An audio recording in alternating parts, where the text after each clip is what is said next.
स्वागत करता हूं आप सभी का एक और नई वीडियो के साथ। आज के इस वीडियो लेक्चर के अंदर हम बात करेंगे sexual reproduction in flowering plant के नेक्स्ट टॉपिक की, और जिसका नाम है माइक्रोस्पोरोजेनेसिस। इससे पहले वाले वीडियो के अंदर अपन ने स्ट्रक्चर देखी थी माइक्रोस्पोरेंजियम की, और इस माइक्रोस्पोरेंजियम के अंदर 4 वॉल के हमने फंक्शन पढ़े थे, और उसके अंदर सबसे इंपॉर्टेंट रोल था टेपिटम, एक क्रूशियल रोल प्ले करती थी वो वॉल। माइक्रोस्पोरोजेनेसिस के बारे में देखते हैं कि किस तरीके से उस टेपिटम के रोल की वजह से माइक्रोस्पोर का प्रोडक्शन हो पाता है। माइक्रोस्पोरोजेनेसिस इस टर्म के अंदर लास्ट जो सफिक्स आ रहा है वो आ रहा है जेनेसिस। किसी भी टर्म के लिए जेनेसिस वर्ड का मतलब होता है सिंथेसिस और फॉर्मेशन। जहां पर भी ये टर्म आती है तो हम बात करते हैं कि किसी भी चीज का सिंथेसिस हो रहा है या फॉर्मेशन हो रहा है। यहाँ पर हम बात करें माइक्रोस्पोरोजेनेसिस, इसका मतलब माइक्रोस्पोर का जो प्रोडक्शन है या माइक्रोस्पोर का जो सिंथेसिस है उसी को हम बोलते हैं माइक्रोस्पोरोजेनेसिस। ठीक है, माइक्रोस्पोर एक तरीके से एक मेल रिप्रोडक्टिव यूनिट है जो हैप्लॉइड स्ट्रक्चर है।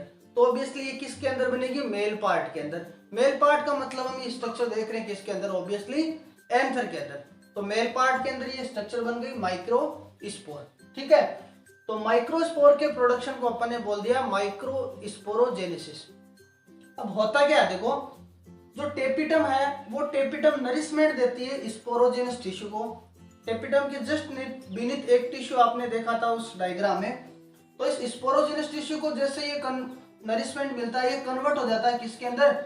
माइक्रोस्पोर मदर सेल के अंदर, या फिर स्पोर मदर सेल के अंदर, पोलन मदर सेल के अंदर, या फिर माइक्रोस्पोरोसाइट। ऐसे सेल जिससे किसका प्रोडक्शन हो? माइक्रोस्पोर का। ये सारी की सारी जर्म सेल है जिनसे आगे चलकर क्या बनेगा? माइक्रोस्पोर। तो ये जो आपको दिख रही है स्ट्रक्चर, ये किसको रिप्रेजेंट करें? माइक्रोस्पोर को। क्योंकि ये डिप्लॉइड सेल है, ये क्या है? डिप्लॉइड सेल है।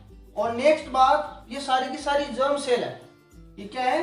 एक यहाँ पर आपको रिप्रेजेंट कर रखी है मैंने, एक जर्म सेल है। तो प्लांट के अंदर मियोसिस किसके अंदर होता है? जर्म सेल के अंदर। बाकी जितनी भी रेस्ट ऑफ द सेल है उन सभी के अंदर होता है माइटोसिस। ठीक है, इसका मतलब यहाँ पर 2 चीजें निकल के आ रही है कि ये जो जर्म सेल है उसके अंदर होगा मियोसिस, और मियोसिस का आप मीनिंग बहुत अच्छी तरीके से जानते हो। मियो का मतलब हो गया हाफ, सिस का मतलब डिवीजन। ऐसा डिवीजन जिसके अंदर एक सेल की डिवाइडेशन के बाद में एक पेरेंट सेल से बनने वाली जितनी भी डॉटर सेल्स होती हैं सभी के पास उसके पेरेंट के कंपैरिजन में हाफ नंबर ऑफ क्रोमोसोम आते हैं। फॉर एग्जांपल, जैसे ये सेल है, इसके पास 46 क्रोमोसोम है। इसने अगर डिवाइडेशन करना है और 4 डॉटर सेल बनानी है तो हर एक सेल के पास क्रोमोसोम नंबर कितने होंगे? 23। ठीक है, हर एक सेल के पास कितने क्रोमोसोम नंबर? 23। इसका मतलब क्या हुआ कि ये क्रोमोसोम नंबर इसके पेरेंटल सेल के कंपैरिजन में हाफ है, उसको हम बोलते हैं मियोसिस। तो अपना टारगेट ये है कि इससे बनने वाले जितने भी स्ट्रक्चर हैं उनके पास क्रोमोसोम नंबर हाफ करने। अब हाफ करने के लिए अपन को करना पड़ेगा मियोसिस, और मियोसिस के अंदर 2 इंपॉर्टेंट प्रोसेस आते हैं। एक का नाम होता है कैरियोकाइनेसिस और एक का नाम होता है साइटोकाइनेसिस। अब देखो ये 2 इंपॉर्टेंट टर्म है। कैरियोकाइनेसिस, कैरियोकाइनेसिस का मतलब होता है न्यूक्लियस का डिवीजन, और साइटोकाइनेसिस का मतलब होता है साइटोप्लाज्म का डिवीजन। ठीक है, जैसे एक सेल से 4 सेल बननी है अगर हम बात करें मियोसिस की, एक सेल से 2 सेल बननी है अगर हम बात करें माइटोसिस की। तो इस सेल के पास जितना भी जेनेटिक कंपोजिशन है, जेनेटिक कंपोजिशन मतलब न्यूक्लियस कंटेंट है, न्यूक्लियर कंटेंट है, वो उसकी डॉटर सेल के पास इक्वल जाएगा। उसमें कोई पार्शियलिटी नहीं होगी। दोनों सेल के पास जो बंटवारा है वो क्या होगा? बराबर होगा। तो पहले तो अपन को उसका न्यूक्लियस का बंटवारा करवाना है। ठीक है, उसके बाद में जितना भी साइटोप्लाज्मिक कंटेंट है उसका बंटवारा करवाना है। तो ये दोनों प्रोसेस एक इंपॉर्टेंट हो गए सेल डिवीजन के लिए। तो इसी प्रोसेस के बेसिस पे 2 अलग अलग टाइप की प्रोसेस होती है। एक का नाम होता है सक्सेसिव टाइप और दूसरे का नाम होता है साइमल्टेनियस टाइप। ये दोनों टाइप माइक्रोस्पोर के प्रोडक्शन के लिए अलग अलग प्लांट्स के अंदर होती है। साइमल्टेनियस जो सक्सेसिव टाइप है वो होता है मोनोकोट के अंदर, और साइमल्टेनियस टाइप है वो किसके अंदर होता है? डाइकोट प्लांट्स के अंदर। ठीक है, अब ये होता क्या है वो देखो मियोसिस फर्स्ट और मियोसिस सेकंड, ये 2 होते हैं किसके अंदर? मियोसिस के अंदर। ठीक है, तो सबसे पहले एक सेल इसका न्यूक्लियस डिवाइड हुआ, देखो यहाँ पर आपको रिप्रेजेंट कर रखा है मैंने, एस्टल रेज है ये। क्या हुआ, दो सेल बन गई, दो सेल बनने का मतलब दो न्यूक्लियस आ गए। ऑब्वियसली यहाँ पर साइटोकाइनेसिस भी हुआ, इसकी वजह से जो साइटोप्लाज्म है वो भी इजीली क्या हो गया, स्प्लिट हो गया, बराबर डिवाइड हो गया। समझे आप। तो हुआ क्या, पहले डिवीजन के अंदर क्या हुआ, न्यूक्लियस का डिवीजन हुआ पहले, उसके बाद में क्या हुआ, साइटोप्लाज्म का। कहने का मतलब पहले कैरियोकाइनेसिस हुआ, फिर साइटोकाइनेसिस, दो सेल बन गई, फिर वापस से मियोसिस सेकंड हुआ, देखो वापस से न्यूक्लियस स्प्लिट हो गया, न्यूक्लियस स्प्लिट हुआ, और अगले वाले डायग्राम में साइटोप्लाज्म भी स्प्लिट हो गया। तो दो सेल से कितनी बन गई, यहाँ से अभी 4 बन गई, ये 2 थी, मियोसिस सेकंड के बाद में कितनी बन गई, ये 4 बन गई। ठीक है, ये 4 सेल बन गए यहाँ पर, क्यों, क्योंकि कैरियोकाइनेसिस के बाद में कंटिन्यूसली हो रहा है साइटोकाइनेसिस। तो बीच में कोई गैप नहीं है, ऐसा नहीं कि पहले पूरे कैरियोकाइनेसिस हो गए फिर साइटोकाइनेसिस। यहाँ पर हर एक कैरियोकाइनेसिस के बाद में साइटोकाइनेसिस हो रहा है, इसलिए अपन इस डिवीजन को बोलते हैं सक्सेसिव डिवीजन। और इस कंडीशन को बोलते हैं हम आइसो बाइलेटरल। बाइलेटरल क्या होता है, जब किसी भी बॉडी को हम एक ही एक्सिस से दो बराबर पार्ट में डिवाइड करें, जैसे ह्यूमन बॉडी बाइलेटरल है, ये इस साइड से भी बाइलेटरल है, इस साइड से भी बाइलेटरल है, मतलब आप इस प्लेन से भी इसको दो बराबर पार्ट में डिवाइड कर सकते हो और इस प्लेन से भी दो बराबर में डिवाइड कर सकते हो। इसलिए ये सिचुएशन कौन सी होगी, आइसो बाइलेटरल। और ये आइसो बाइलेटरल किसके अंदर है, मोनोकोट के अंदर।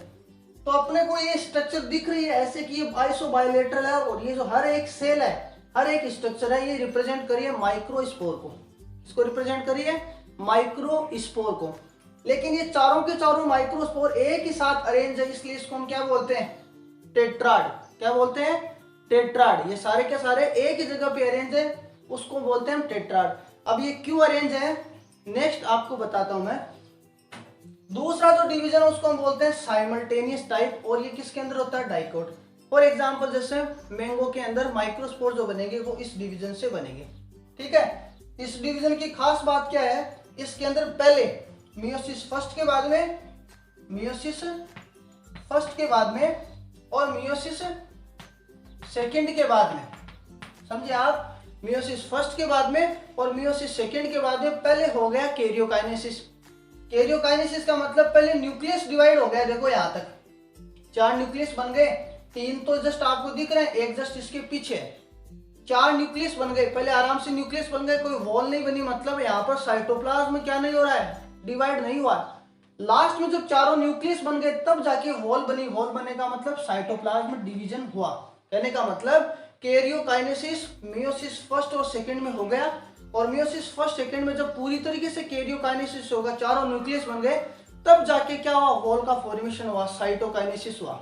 इस तरीके के डिवीजन को हम बोलते हैं साइमल्टेनियस टाइप। और ये जो अरेंजमेंट आपको दिख रहा है टेट्राड का, इसमें 3 आपको सामने दिख रहे हैं आराम से, माइक्रोस्पोर जस्ट सामने दिख रहे हैं, एक इसके जस्ट पीछे। इस तरीके के अरेंजमेंट को बोलते हैं टेट्राहेड्रल टेट्राड। क्या बोलते हैं, टेट्राहेड्रल टेट्राड। और ये किसके अंदर प्रेजेंट रहता है, डाइकोट के अंदर। अब ये चारों के चारों जो माइक्रोस्पोर है वो आपस में एक प्लग से अटैच रहते हैं, एक कंपोजिशन से अटैच रहते हैं जिसका नाम होता है केलोज प्लग। समझ गया, ये केलोज प्लग को डिसॉल्व करने का काम होता है, तोड़ने का काम होता है एक एंजाइम जिसका नाम होता है केलेज, और उस एंजाइम को रिलीज किया जाता है टेपिटम के थ्रू। ये टेपिटम का एक स्पेशल फंक्शन है। तो जैसे ही वो केलेज एंजाइम इसको तोड़ेगा, ये चारों के चारों जो माइक्रोस्पोर अरेंज है यहाँ पर, वो क्या हो जाएंगे, अलग हो जाएंगे। ठीक है, फिर ये माइक्रोस्पोर एंथर से निकल जाएंगे, आप इसको क्या बोलोगे फिर, पोलन ग्रेन। समझ में आई बात। तो एक मियोसिस जब होता है पोलन मदर सेल के अंदर, तो कितने माइक्रोस्पोर बनते हैं, 4। या आप बता सकते हो 4 पोलन ग्रेन बनते हैं। तो ये 2 स्पेशल टाइप हो गए, एक तो मोनोकोट के अंदर और एक डाइकोट के अंदर। इसके अलावा 3 टाइप और होते हैं, एक को हम बोलते हैं T shape. T shape type होता है एरिस्टोलोकिया के अंदर। इसके अंदर जो टेट्राड बनता है उसके अंदर ऊपर वाले जो 2 पोलन ग्रेन है या माइक्रोस्पोर है वो एक दूसरे के परपेंडिकुलर है, और नीचे वाले 2 किस तरीके से अरेंज है, ये एक दूसरे के पैरेलल है। तो ऐसी जो सिचुएशन है वो होती है टी शेप। तो आपको दिख रहा है जो उल्टा टी है उस तरीके की स्ट्रक्चर दिख रही है। उसके बाद में आता है लीनियर। लीनियर का मतलब चारों माइक्रोस्पोर एक दूसरे से लीनियरली अरेंज्ड है। एग्जांपल क्या है इसका, हेलोफिला। और एक एग्जांपल है इसके अंदर, एक थर्ड टाइप है डेक्यूसेट। डेक्यूसेट जो टाइप है उसके अंदर है एग्जांपल मैग्नोलिया। और ये मैग्नोलिया में होता क्या है, दो तो है परपेंडिकुलर एक दूसरे के, माइक्रोस्पोर दो तो परपेंडिकुलर, और ये वाले जो दो माइक्रोस्पोर है जो सामने से एक ही दिख रहा है, एक इसकी जस्ट पीछे की ओर है। इस तरीके का अरेंजमेंट होता है डेक्यूसेट या क्रॉस के रूप में, क्रोसित। ठीक है, अब देखो तो 5 टाइप आ गए अपने सामने निकल के। पहला आइसोबाइलेटरल, दूसरा अपने पास टेट्राहेड्रल, उसके बाद टी शेप, लीनियर और डेक्यूसेट। याद कैसे रखें, इसको याद रखने के लिए हम बता सकते हैं कि टिल डेट अपन ने कितने पढ़ लिए, 5 पढ़ लिए। तो इसमें थोड़ा सा मॉडिफिकेशन करके इसकी स्पेलिंग में टिल, और ये हो गया डेट।